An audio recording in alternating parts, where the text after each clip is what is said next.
This is Crime Science, a Curell Case Files series where silence is broken by science. If you're into true crime, forensic breakthroughs, and the tools that catch the uncatchable, subscribe now. Let's begin. For 17 years, he terrorized the country. Mail bombs, explosions, 3 dead, 23 injured, and not a single image of the man responsible. He was known only as the Unabomber. The FBI launched the biggest manhunt in U.S. history.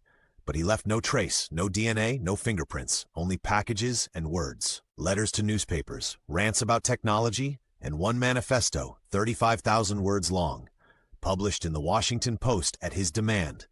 Investigators didn't know it yet, but the manifesto was his fingerprint. In 1995, a man named Ted Kaczynski read it.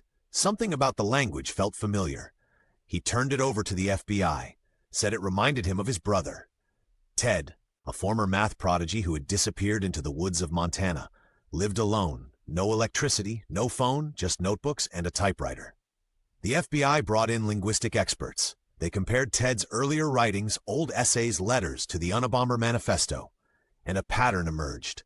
Phrases like cool-headed logicians, obscure word choices, repetitive structure, and the phrase, "you can't eat your cake and have it too," a rare inversion of the common idiom. Ted had used it in multiple private letters. The Unabomber used it too. Then came the handwriting. Ted's early letters, scanned, enlarged, dissected. While the bombs were typed, the envelopes had handwritten addresses.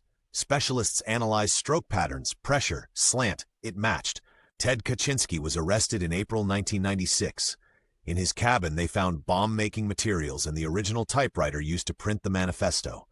But in the end, it was his words that gave him away. A lifetime of vocabulary, a fingerprint in sentence structure.